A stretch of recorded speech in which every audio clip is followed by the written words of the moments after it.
Good morning, very good morning to this is Multi Plus Online TV.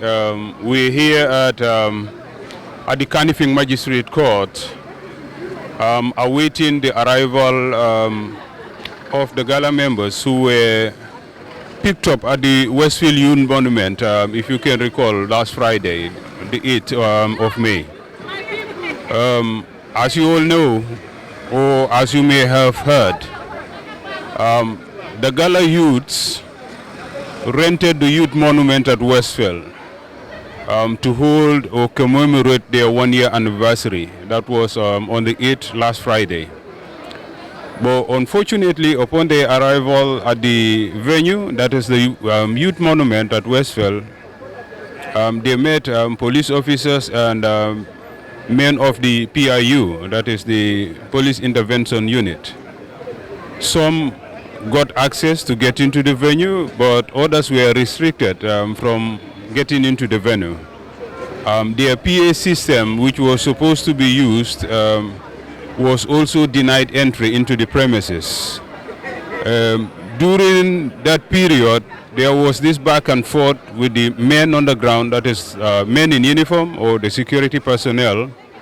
And at the latter part, to cut a long story short, 15 members of the Gala Youths, that's 13 men, 13 boys, or 13 men with 2 ladies, were arrested. They were taken to Kairaba police station, and later some were transferred from the Kairaba police station to Kotu police station. And we've got word, that was during the weekend on Friday, and today we've got word that they will be officially arraigned before the courts. So we are awaiting, as of now, we are awaiting the arrival of the detained Gala members. So follow us as we go through and see how things would unfold from here. Thank you very much. My brother, good morning. Good morning. And how are you today? Fine, thank you. May I please know your name? Kemo Fati. Kemo, I can see you here at the Kanifing Magistrates Court on the Monday morning. Yes. Hope all is well. Well, Sir Tijan, I think you are aware of what's happening. It's important to go straight to the point of the issue which we have at hand, which is the fact that there has been a breach of the Constitution of the Republic of the Gambia. There has been a deliberate attempt to silence voice of dissidents. There has been a deliberate attempt to actually, circumvent the law and intimidate young people who are standing for justice, accountability, and transparency in this country. For that being the case, the future of the Gambia is actually depending on the heartbeat of Gala. Transparency and accountability. In fact, the single biggest corruption that is responsible for where we are today, not just as a country, but as a continent, is corruption. We have weak institutions. We have laws that are written which are strong, but the enforcement becomes an issue.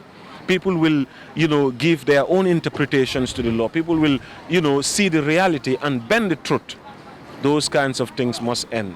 A year ago, a group of young people gathered at Arch 22 to ask, about the assets of the former president. They were arrested, 27 of them. And after they were arrested, the government was forced to release this list. The government was also forced to unconditionally free these young people. When this list was released, we saw what had happened. Where in the history of this world have we seen a cow being sold for $10? $900 for a cow. Even 5 kilos of meat is not $900. Without these young people, we would never have found that out. A vehicle is being sold for $11,000. Yeah, $11,000 for a vehicle. The scrap value of a vehicle is about $40,000. Scrap value, that is a vehicle that doesn't run. No roadworthy. Yes. So these people's work has been exceptional. It forced the president of the Republic of the Gambia to address the nation. It forced the National Assembly, established a commission. All because of the actions of these young people. Their work has been quite phenomenal in building transparency. For more than a generation, an organization like Gala has not been here. We as Gambians must strengthen this because it is a citizens-powered body to ensure accountability. So they arrested everyone in Gala in an attempt to kill Gala, thinking that nobody will stand for them. But as they take one, another one will be born. Gala will live forever. We are here to show them that more than ever, Gala is still here, and we will continue to be here to hold our institutions and our public servants to account. You are paid by taxpayers' money, so it is right for you to do what is expected of you. And that is why we stand here today at the High Court as a symbol of justice. This is where the courts are.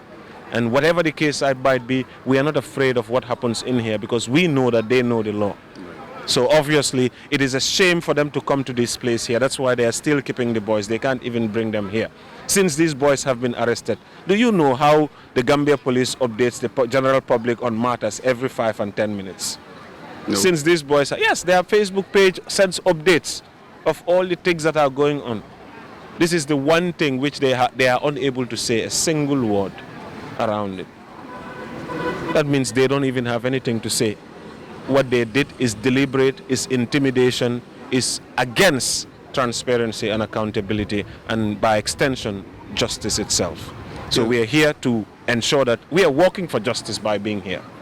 So today. If I may quickly interject here, a place designated for youths and named the Youth Monument.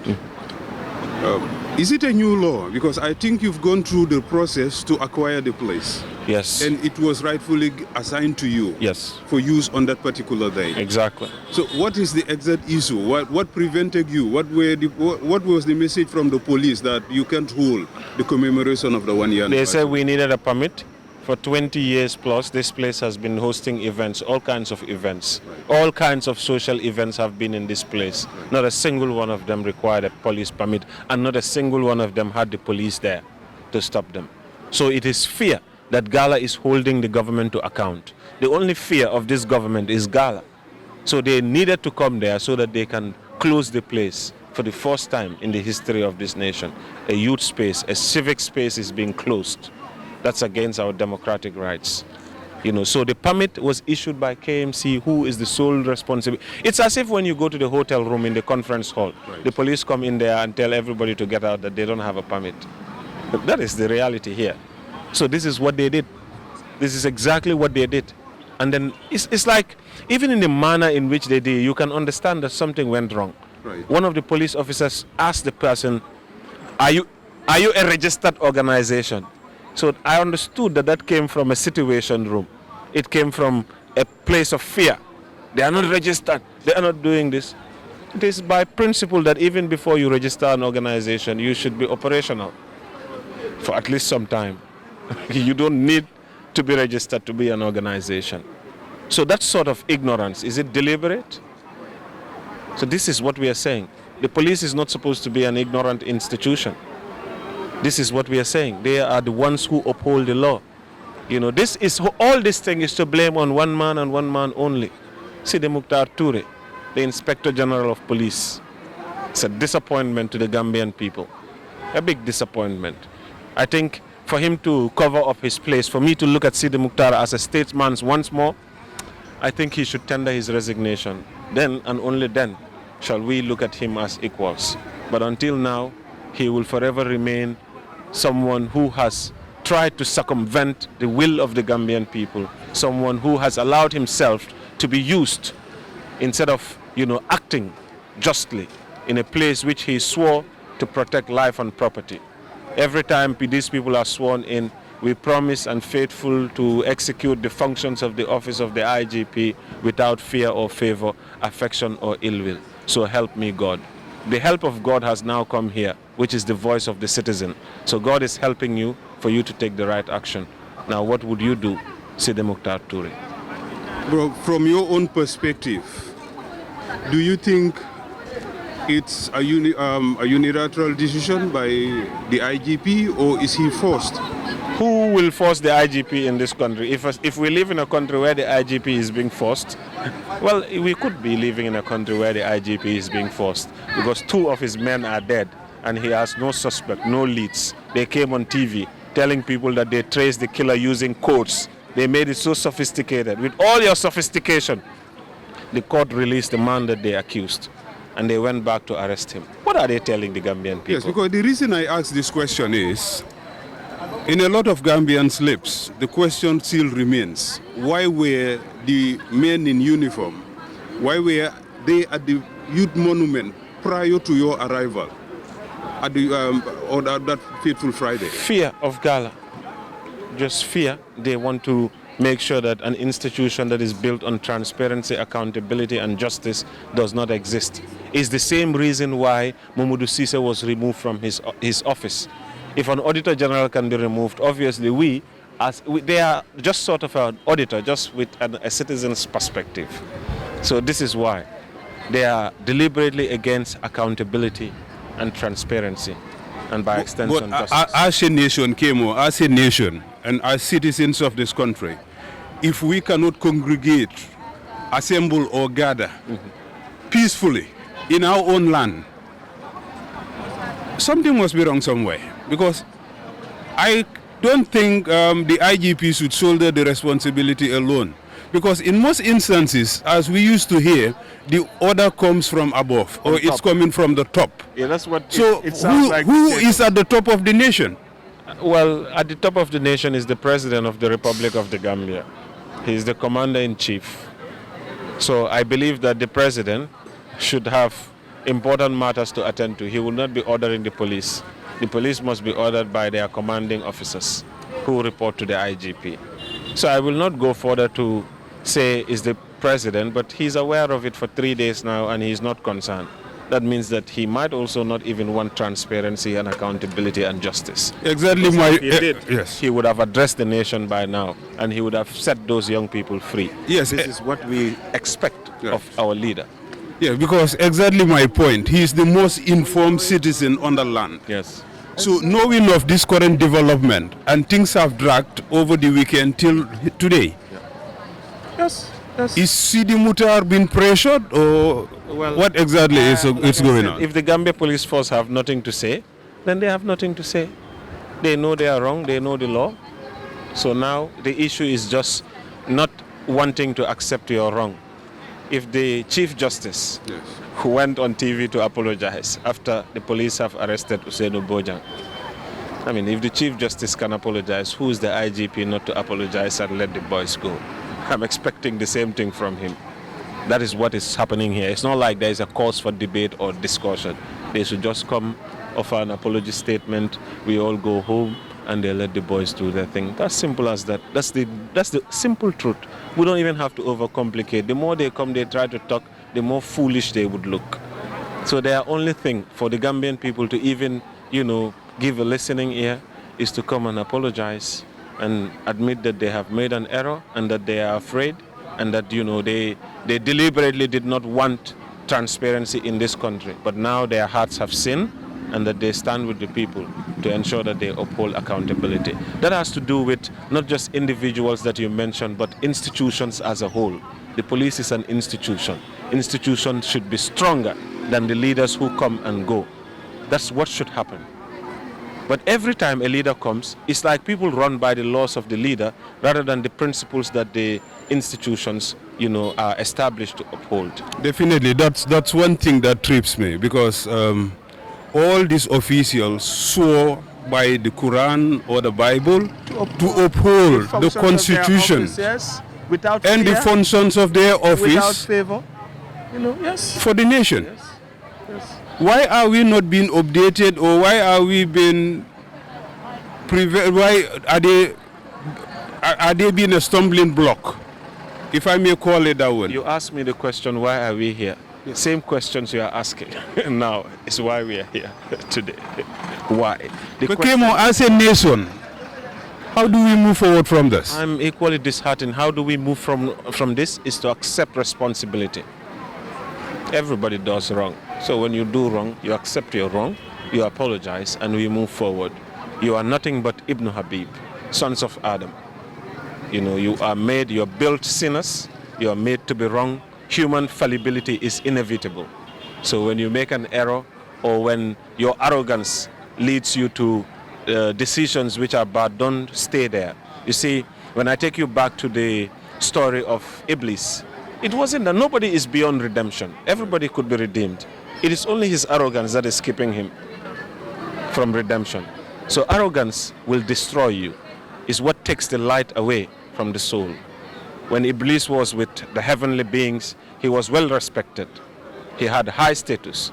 But because of arrogance, he lost all of it and continues to lose it. So same thing with sons of Adam too. If you are not careful of your egos, it will eat you up. It will command that which you do, which is not just. And in the end, if you do not humble yourself, the Almighty will. And when the Almighty humbles you, believe me, nobody can exalt you. So accept your errors before it gets too late. Humble yourselves, apologize to the public, and let this be a matter of history, but also most importantly, let it be a clear reminder that we need to have strong institutions as we go forward. You did mention that it may be a mistake. But, yes, but this is not the first time it happened when the youth gathered just to know how funds of the former presidents were being disposed of, and they were picked up and later released unconditionally. But the same thing, it's repeating itself. Can we call it a mistake? I think it's deliberate. Like I said before, it's always deliberate. But I'm giving you a scenario as to what you said should happen. Because if I think that it's deliberate based on the things, of course you can also come and give your opinion that it's a mistake. The reason I say it's a mistake is because it's the only opinion I'm expecting to hear from them that will ease my heart. Knowing that, okay, I know that you did this deliberately, but the fact that you accepted that it's a mistake, I'm inclined to forgive you. That's the whole bottom line. So without that, we will continue to let them know what they are doing, and that we will continue to let them know we will be here to resist so long to ensure that justice is served. To end a long conversation short, in essence, what do the children of the land need to do to put a stop or to put checks and balances in place for our government officials to avoid repetition of such harassments or arrests? Stand up when the time is right. Stand up when you see injustice prevailing in your society. Do not wait. Injustice only becomes injustice because people choose to be silent. President Jammeh alone cannot control the whole country. He used instruments and means and the silence of people to do this. The Gambians voted it out. Let's keep the spirit of the vote. The reason why President Barrow is there, he's a symbol of that freedom. That's why we stand here today. Many of the Gambians will always say, those that are, completely unaware of the situation or are sentimental or emotional or are politically motivated will say, Taimi Jammeh kan mo fi dof def li lii moo tax ñu génnee fi Jammeh. It was as simple as that. And Taimi Jammeh, most of us were young people. We're barely 18 years old even to vote. So these are the things that they should understand. These are the Gen Zs, the younger ones. 60% of the Gambia is below my age. 60%. So they have a future to build. And they have to remind themselves every now and again that the future that they have, it is them who are supposed to take charge. If they don't, this means that their future is being decided without them. Let us not allow ourselves to get into that, because we will be the ones to be here to face the pain. So for example, what we should know, if we borrow from our national debt, the national debt increases. Let's say we will be able to pay that in the next 75 years. If somebody is 50 years, he's not technically expected to live another 75 years. The maximum he can get is another 50. So, and that means that even then, 10 years down the line in that 50, he will no longer be working. It will be the taxes of me, the taxes of my children that will be settling that national debt. So that means we have a say in what happens here and then now, because it's our future that's being decided.